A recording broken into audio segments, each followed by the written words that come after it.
Naaalala nyo pa ba na yung biggest flex nyo noon is alam nyo yung telephone number ng crush nyo? Memorize ko yan. 5410 yung huling apat na number.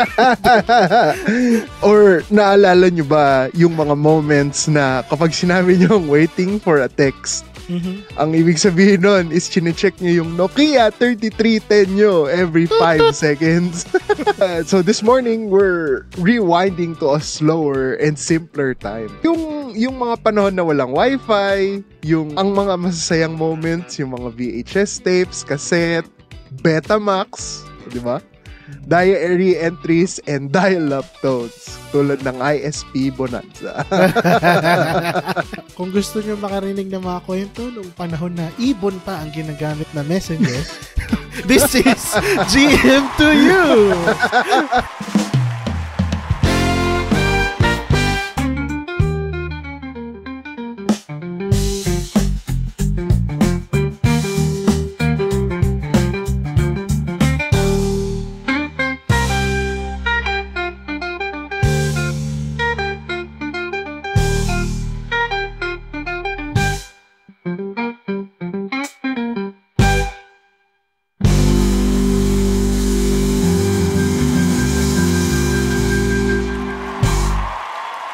So, welcome to GM to you. And this Sunday, dalawa lang kami minus RG. Yes. Nabalitaan mo na ba? Ano? Si RG. Ano meron kay RG? Hindi, wala po. Absent lang. Hala. Pakipasa na lang yellow paper dyan, ha? Tsaka biscuit kape. Biscuit kape. May handa na. Kala ko nangyari kay RG eh. Hindi, magpapa-birthday lang. Kaya may kape. Kala nyo lamay. Speaking of patay, joke lang. Let's talk about being unplugged. Sa'yo naman, Sunday patay. Lilipat na namin ng Friday yung show namin. Wrong timing po. Sorry. Speaking of, yun, unplugged. Let's talk about being unplugged. Ano ba ibig sabihin na unplug? Para sa mga majo-jonda dyan. At sa mga hindi alam ko ano sinasabi ng mga apo nila na, ano ba yung apo? Yung unplug na yun. Mga skibidi toilet ng mga apo nila. Sabihin nyo, Lola, ang ibig sabihin na unplug is, ito yung disconnected ka from the internet. Yes. Pag tinanong sa'yo ng lola mo, ano ba yung internet? Sabi mo, Lola, di ba likunin ka na lang ni San Pedro? May siya mag-explain sa'yo. Damay pa si San Pedro. Ano ba yan? Diba? Lala, si San Pedro na mag-explain sa inyo pagdating sa langit. Ganun. Sama niyo na po si RG. Joke lang, RG. So, speaking of RG today. Speaking of unplug, diba? Ano nga ba yung typical day natin before we had smartphones and internet on demand? Kasi yung internet na yan, as far as I can remember, kailangan bumili ka ng 50, 100, pinakamalaki yata dun, 1,000 card. Para siyang yung load card ng Smart. Yes. Para sa mga hindi na naglo-load card ngayon ng Smart, tanda na talaga namin. E-load na kasi ngayon eh. E-load na eh. Dati, di ba, pupunta kayo yung mga tindahan sa gilid, tapos na, yung lalagyan nila na glass, tapos nandun yung mga card. Ganun din. Ayun nga eh. Yung ISP Bonanza nga, di ba? O 50, 100, 1,000. Tapos yung iconic na yung nakakatakot na sound na yun, na hindi mo malaman kung alien ba yun na gustong makikonekta sa'yo or whatever. So, ganun po mag-internet noon. Yes. Para sa mga nagtatanong ulit, kasi mix for sure, maraming nagtatanong na bata na nanonood nito. Ano yung sinasabi nila gano'n? Ano yung ganito? Ano yung ganyan? ito na, i-explain ko na. Para sa mga nagtatanong ulit, ano yung sound na yun? It's the sound of your computer connecting to your phone line. Yun yung tunog niya. Pag dumadaan siya doon sa mga wire-wire. Kasi ang internet noon is not like the internet we have today. Na, di ba, fiber optic. Sabi nga nila noon naaalala ko, yung internet daw, one day, will be like electricity. When you flick on the switch, it's there, hindi mo na siya napapansin. Yep. Diba? Kasi noon, pansin na pansin mo kasi kukonect mo. Yeah. Pag nag-connect ka sa ISP Bonanza or Blast, yun yung isang kalaban. Yung Blast. Hindi mo magagamit yung telepono mo. Hindi ka makakatawa. Kasi mapuputol. Mapuputol siya. Ganun po siya, mga bata, ha? Typical day would be like, you go to disneychannel.com and then maglo-load pa yun na bagal. Yeah. Tapos yung mga sounds nun, hindi siya yung katulad ngayon, pag streaming ka ng Netflix, very high fidelity yung sound. Right.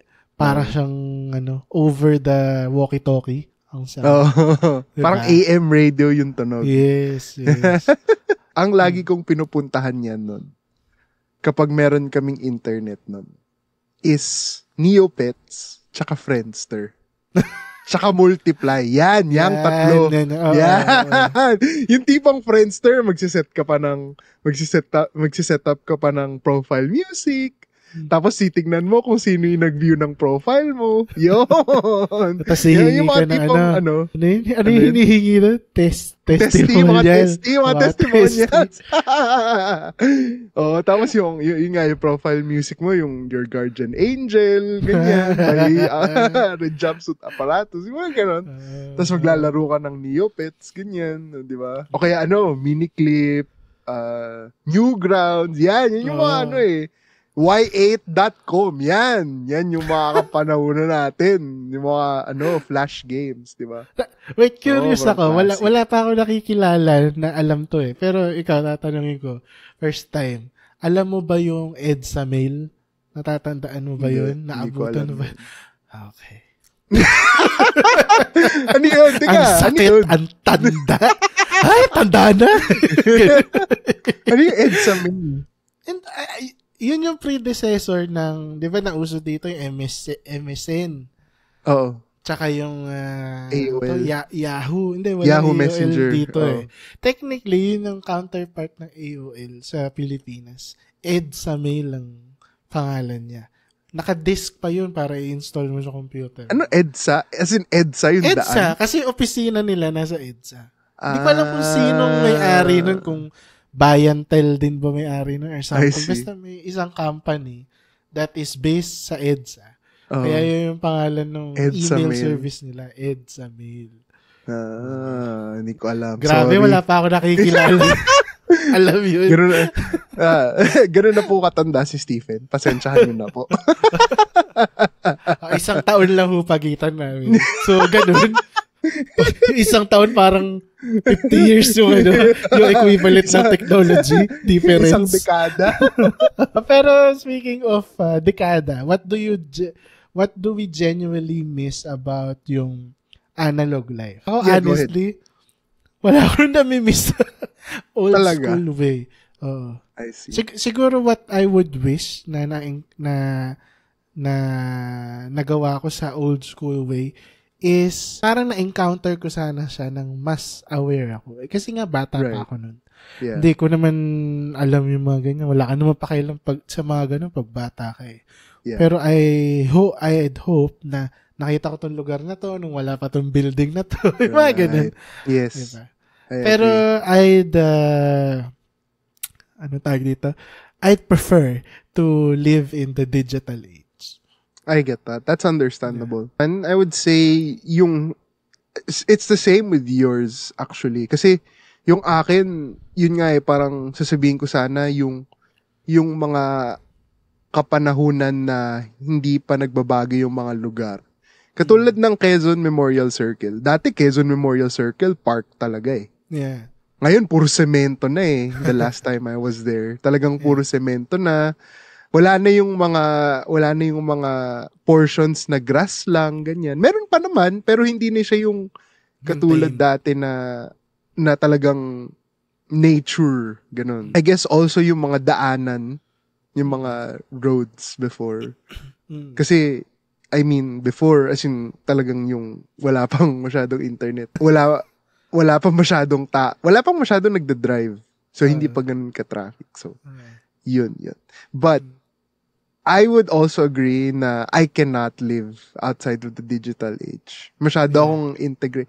As someone who studied computer engineering, masyado akong integrated sa digital age. Kasi mahirap trabaho ko related sa computers.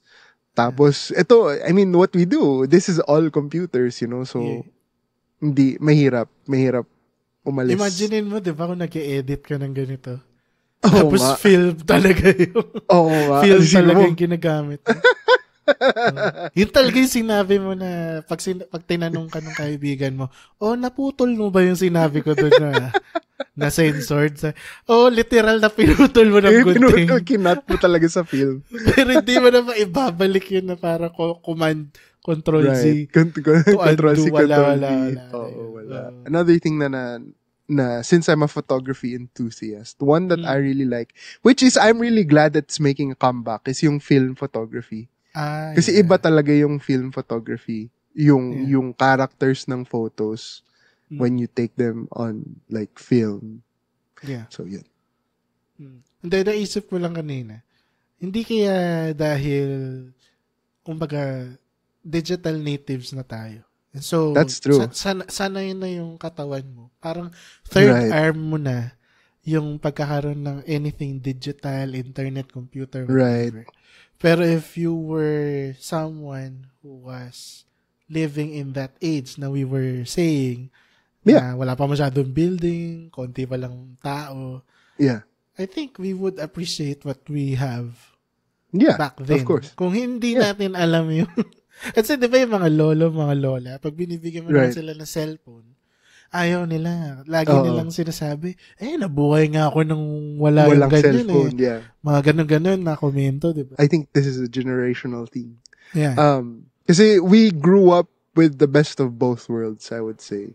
Mm-hmm. So, at least tayong millennials and early Gen Z can definitely, kahit mawalan tayo ng internet, all this technology will survive. Kasi, alam pa rin natin yung kapanahunan before. So, actually, yun yung, I was talking to a friend recently and one of the things that we were talking about is, pagdating ng point na magre-retire ka na, would you rather be in a city or in a suburban or, more of like province. Sabi ko, mas gusto ko yung slower lifestyle. Kasi, simple lang hindi mo kailangan masyadong mag-join in the hustle and the bustle of the city. So, I agree. Mas gusto ko yung ganun. Isang thing about this topic. Sige. Nung bata ako, sobrang utu-utu ko na, kasi, I would say grade 1 ako. No, grade 5. Grade 5 ako na ito. Tapos, sobrang utu-utu ko sa pamilya ko. Kasi at the time, may crush ako. So, alam mo yun, yung dating way before the internet, before texting, before everything. Yung mga mag-iiwan ka ng handwritten letters sa lamesa nila, ganyan, tsaka chocolate. So ako, kaya sobrang hindi ako magaling in terms of love life. Kasi, again, grade 5 ako neto. Nagpauto ako sa pamilya ko. Nabigyan ko yung crush ko ng 1 pound Hershey chocolate bar. Wow. Tapos may handwritten letter. Tapos nakalagay dun sa handwritten letter, parang I have a crush on you, ganyan-ganyan, I admire you, blah, blah, blah. Tapos sa baba, uso pa yung time na yon, your secret admirer. So, isa ako sa mga gumawa nun. Tapos, di binigay ko yun. Siyempre, during recess, wala siya doon. Nilagay ko lang sa lamesa niya. Ganyan. nung bumalik na siya, nakita niya yung letter tsaka yung chocolate. Alam mo kung nung ginawa? Tinapon niya sa basura. Oh, Kaya, yung mga kabataan ngayon na nanliligaw or nagde-date through text, swerte kayo. Text ba? Ano na lang, diba? Swipe. Hindi, I mean, kapag, diba, syempre, nag-match na sila pag nag-uusap. Yung tipong ghost ka lang, okay na yun eh. Hindi yung makikita mo with your own eyes na itatapon yung love letter tsaka yung chocolate sa basurahan. Tapos every time na makikita ka niya, magsasabi siya ng ew. Kaya, kung mapapanood mo to, ikaw, friends na tayo, okay lang. Friends na kami. Meron na din siyang sarili niyang love life. I think, hindi ako ganun ka-updated sa buhay niya. Pero friends kami. So, friends kami sa Facebook. So, wala nang chance. Hindi ko alam. Ayoko na rin eh. After nung ginawa niya, wala eh. Ayoko na talaga.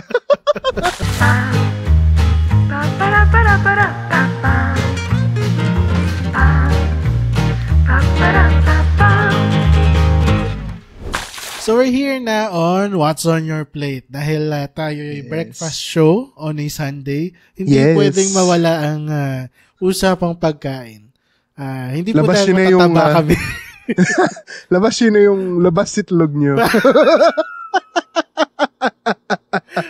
Yun yung staple ng show na to eh. Labas.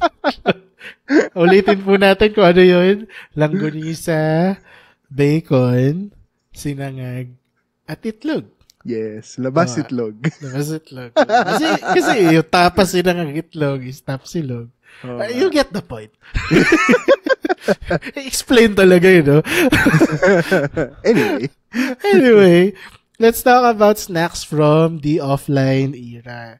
And yun nga, meron tayong mga paboritong binibili sa tindahan ni Aling Bebang or pinapapasalubong sa ating mga tiyuhin at tiyahin.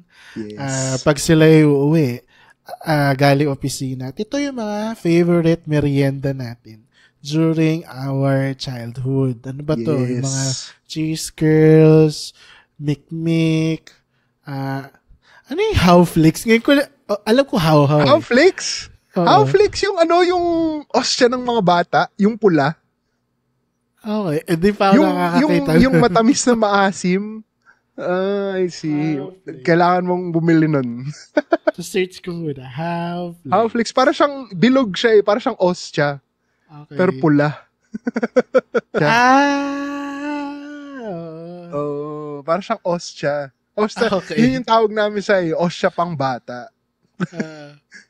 Tapos yun yung ginagamit ng mga yung mga yung naglalarong pare. Yun. Sasabihin ko. Naalala ko na siya. May nagdadalang ganyan ng kaklase ko eh. Favorite ko is yung Granny Goose Cornets. Yung yung triangle na sinusunod sa daliri. Yun, paborito ko yun. Kasi masarap. Yeah. Aside from masarap siya, nakakatawa siya. Kasi pwede mo nga siya suot sa daliri. So, tapos kakainin mo ganun. Tapos kakainin mo siyang ganun. Yung isang paborito ko pa is yung Tommy Sweet Corn Snack. Yung mascot niya is yung kamukha ni Tasmanian Devil na di mo maintindihan kung ano ba. Tapos, lastly, for dessert, ang paborito ko is ice candy. Which may story ako tungkol sa ice candy na yan. Kasi nung bata ako, yung nanay ko nagtsatsyanggihan. So, kapag nagtsatsanggi yung nanay ko, sasama ako, tapos maglalako ako ng ice candy. Yung nanay ko rin yung gumagawa ng ice candy. Ako lang yung taga-benta. So, maglalako lang ako ng ice candy. Doon pa yun sa Lang Center of the Philippines, yung Sidcor Sunday Market. So, maglalako ako niyan ng ice candy. Isa sa mga nabentahan ko ng ice candy, alam mo kung sino? Si Bernadette Sembrano. Hindi ko yun makakalimutan. Kasi sabi niya, uy, cute mo naman. Kasi bata ako nun eh. Sabi, uy, cute mo naman. Bili nga ako sa'yo. Sabi ko, sige po. Tapos na-enjoy niya yung ice candy. So, ever buti since na-enjoy niya. Buti na-enjoy niya. Akala ko itatapon na naman. Hindi ako. Hindi, kasi ito, hindi naman ako yung gumawa eh. Ako lang yung taga-benta eh. So, hindi naman niya tapapon yun. So, ever since noon, parang, I guess every time nasa Sidcore Market nun si Bernadette Sembrano, ako yung nagbebenta ng ice candy nun. So, if Bernadette Sembrano mapanood mo to, ako yung bata na nagbenta sa'yo nun. Patanda na po ako ngayon. Magte-30 na ako. Paano daw po siya? Pasagip ka pamilya daw siya. Pasagip ko pamilya po. may isa pa ako na hanggang ngayon kinakain ko. Pero yung ngayon, hindi ko siya masyado na ma-enjoy kasi iba na yung lasa niya. Yung Regent na cheese ring. May something sa cheese niya. Iba na nga yung lasa niya from before. Pero masarap pa rin yung ngayon. Kaso maalat siya ngayon eh. Mas maalat diba siya. dati, makapal matamis-tamis. Manamis-namis na makapal yung, tapos very, very bright orange. Yeah. Yung color niya. Ngayon parang, maalat na, yeah. Parang dinaan lang nila sa powder eh. Tapos, hindi siya katulad nun talagang, minsan pag binuksan mo yung bag ng cheese rings, may yung bloke ng cheese. Di ba? Yun wala na yun eh. Wala na yun, yung mga bloke ng cheese. Ngayon. Pag ano yun eh, parang surprise inside. Tapos ginagano pa yun ng mga bata sa school. Kasal-kasal. Kasal-kasal. Kasal-kasal. Ano yung mga grade 1 kami nun? Grade 1 kasal-kasal. Doon po nagsisimula ang teenage pregnancy. Joke. Ito talaga si Stephen. Teenage pregnancy yung sa isip. Grade 1. Alam. So, mahirap talaga mag-computer noon. Kaya, kids, thank the Lord for the thank the Lord for the internet. For iPhones, iPads. Gumanong kayo sa labas ng bahay nyo. Thanks, God! Gano'n kayo. Thanks, God. Kasi ang dali ng buhay nyo. Yes. Na-experience mo ba encyclopedia, mag-research? Oo naman. Encyclopedia? Oo naman.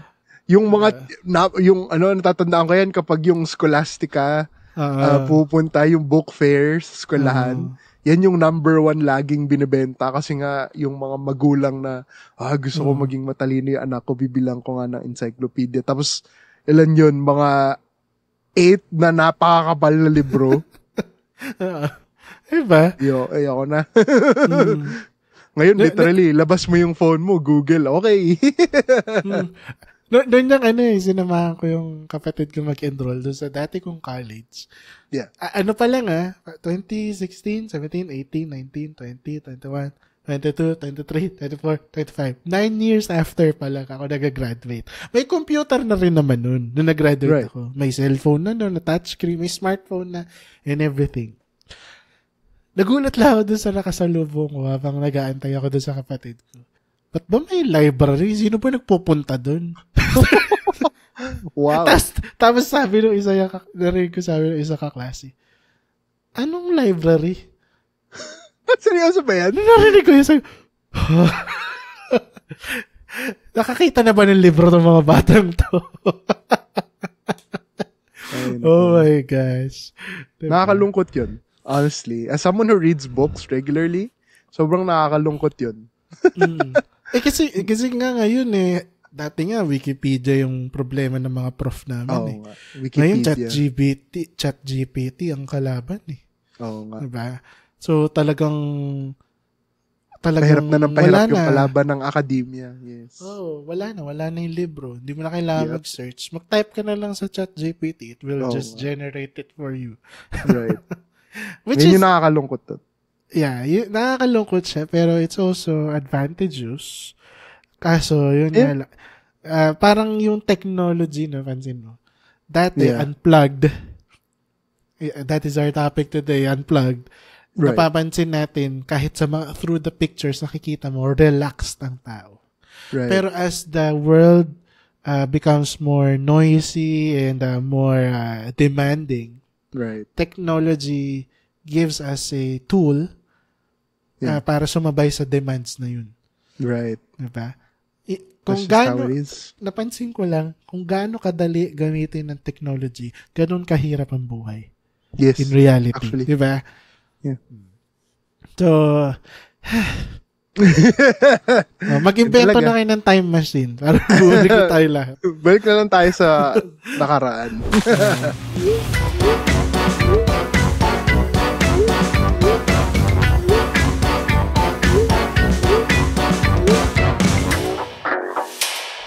And we are now here on GM to Me, the segment where you send your question in the evening and we will answer it all in the morning like a true procrastinator.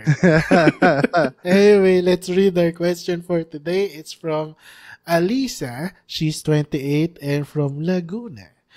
So, hi GM to you. Lately, I've been feeling super overwhelmed with being online all the time, either from work to social media, and even just messaging people back. I miss the time when we weren't expected to be so reachable 24/7. I know it sounds dramatic, but sometimes I want to just shut everything off. Is that okay? Or am I just being anti-social? Alam ako, ma-comment ko lang bago natin sagutin yung tanong niya. Yung talagang reachable 24/7, kasalanan talaga yan ng COVID. Yes. Ng pandemic actually. Diyan na sana yung mga kumpanya, eskwelahan, na kahit bumabagyo. Di ba dati pag sinasabi, walang pasok. Wala talagang pasok. Wala talagang pasok. Wala. Ngayon pag walang pasok, mag-ano kayo? Ano yung module? Module, online. O kaya pag sa trabaho, in terms of trabaho naman, magli-leave ka. Pag leave ka. Yeah. Pero ngayon, pag naka-leave ka, pwede pa rin mag-send sa'yo ng email yung boss mo. Yep. Tapos ine-expect nila na babasahin mo yung email. Oo. Kahit off ka. Kahit in-approve nila yung off mo. Yes. Kaya kasalanan talaga ng pandemic yan. But anyway, okay naman yan. Wala naman problema digital detox. Yes. But yun hindi naman siya antisocial, hindi rin siya pagiging snob. It's just protecting your peace. Meron lang akong pet peeve sa mga nagdi-digital detox. Sorry na po. Pag hindi nagpapaalam. ako po yun. Madalas. Kasi ako nagpapaalam ako. Kasi, explain ko lang. Meron kasi akong parang anxiety na gusto ko maging connected. Yes. Diba? Ayaw ko ma-FOMO. Pero minsan talaga, hindi mo na kinakaya na, na connect or Yes. Sabi nga nila, usually men are TSM. Trend-sensitive men. Diba? And I agree with that. Ako sa trend, gusto ko, ako sa balita, ganyan. Right. Pero minsan talaga hindi kaya. So, mag-digital detox ako. Mm-hmm. Pero there's also this part of me na dun sa former work ko, na kahit pag sinasabi ko, mag-digital detox ako. Dahil sinasabihan na nila ako na mag-digital detox ako. Dahil nga SOCMED manager ako. Right. Pag nag-leave naman ako ng na online, so naka-offline na ako, di ba? Pagkabukas mo, 2 days lang 2 days lang yung off ko Pagkabukas mo, after 2 days, tambak lahat ng messages, tawag, email, inquiry, ganyan. Yep. Akala ko ba digital detox? Sasabihin pa sa akin, Stephen, magpahinga ka naman, detox ka, have a time with God, ganyan. Tapos after mo magkaroon ng time with God, papamura ka, daming email. So, yun yung downside ng tag dito, ng technology tsaka ng social media is you always need to be ahead. Or if not ahead, you should be riding what everyone is riding on. Right. Yan. Pero there's nothing wrong with having a digital detox. Si Migs niya, yung tagal niya nag-digital detox. This is not a roast. That's not a roast. That's a genuine. Nagkikwento ko genuinely. No. Doon nakaraan kasi, nag-usap na kami na magko-collaborator na tayo sa post. Nung hinahanap ko na siya. Sabi ko, hindi ko siya mahanap. Sabi ko ganun. Kaya hindi siya nakatag doon sa collaborative. Nagtag, no? Pero bumalik naman ako the day after. One day lang. Kaso, lumabas na umere na yung programa namin. Hindi yan na na-promote sa SOCMED. Yeah. So, ano yung replay? Aminin ko lang, nakalimutan ko. Nakalimutan ko na, nga pala, may post tayo that day. Pero, in all seriousness, as someone who does, hindi nga ako digital detox Talagang digital hibernation minsan. Kasi, I don't know, mas na-value ko yung in-person interactions and intentions ng tao. Yun yung isa sa mga malaking bagay na natutunan ko nung umalis ako ng Pilipinas. To those watching, I'm not in the Philippines, I'm in the US. Pero, yun yung isa sa mga bagay na talagang na-appreciate ko kasi yun nga since malayo ko sa pamilya, lalo na nasa Pilipinas sila, may mga panahon talaga na ang hirap, sad to say, pero ang hirap maniwala sa mga, hindi naman sa maniwala, pero ang hirap lang i-accept nung mga, yung mga texts, yung mga supportive texts na nandito kami para sa'yo. Minsan ang hirap kasi ang layo nila. And of course, us being human beings, mas na-appreciate natin ang action before words. Of course, there are some people who appreciate words before action.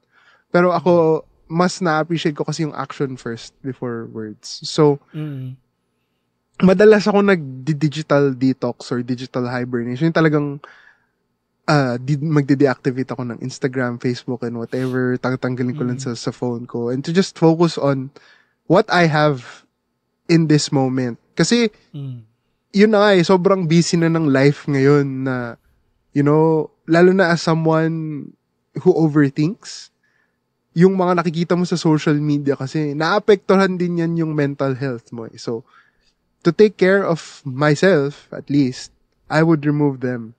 I would keep myself, busy, by, going to the gym, going for walks, hanging out with friends in real life, talagang, touching grass, as they say. I go out and touch grass, basically. Yeah. Kasi nga, wala ganun naman talaga yung intended thing for us humans is to connect socially in person, not, online. I mean, some people can do it, not me. So, it's definitely, for Alyssa, it's definitely okay if you want to shut things off. I mean, one thing I've learned is hindi mo siya kayang i-shut off completely kasi you need people, maski online or offline. Kailangan mo ng tao in your life and wala sometimes yung only way for you to connect with other people is through online. So, Yun yung gift ng digital age. Yes. Yun naman yung plus side niya. And if you don't want to be offline completely, siguro mga kahit lang sa umaga, kasi naging habit na ng maraming tao na pagising mo sa umaga, ang una mong i-check yung phone mo Exactly. So, if you want to be a little bit more disconnected, stop using your phone first thing in the morning. Siguro, start using your phone after like 10 or 11 in the morning. Unless something urgent has come,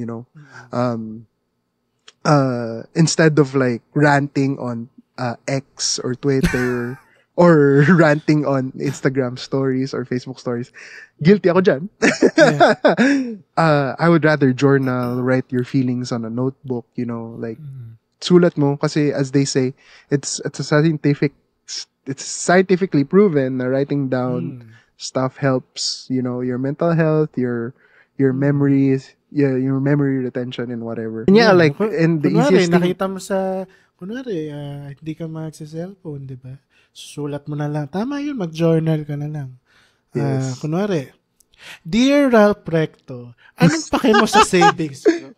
Buwisit kayo, gobyerno kayo. Pati ba naman yun, tataksan nyo ng 20%? Ha? Ano ka? Ha? Isulat nyo lang. Huwag nyo lang Sulat sa nyo na lang. social media. Huwag nyo na ilabas sa social media. At least yun, nasa inyo lang talaga, di ba? Wala, ganun din. Ganun din nangyari. Na-stress din siya. Sinulat lang. Sinulat lang. Pero, ang maganda doon, pwede nyo sunugin yun, di ba? Pwede nyo sunugin. So, you know, parang,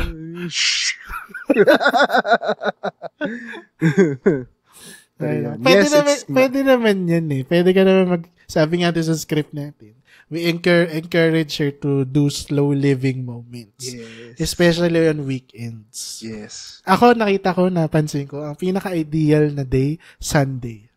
Yes. Kasi wala talagang iistorbo sa'yo dyan. Unless yung boss mo is mahilig pa-overtime dahil may-ari ng kumpanya, nakasimula pa lang, tapos kukuha na maraming trabaho. O alam namin, nanonood ka dito. Ikaw yun. Shoutout sa'yo. Ikaw yung sinasabi ko. O diba? Alam mo na kung sino ka. Yun lang yun. Alam ko sino ka. Boss ka. Dahil pinapagawa, lahat na empleyado yun, nagre-resign na. Ay, nako. Lumalabas na naman po yung pagkabitter ni Stephen. Pasensya na po. Kaya do absent si RG.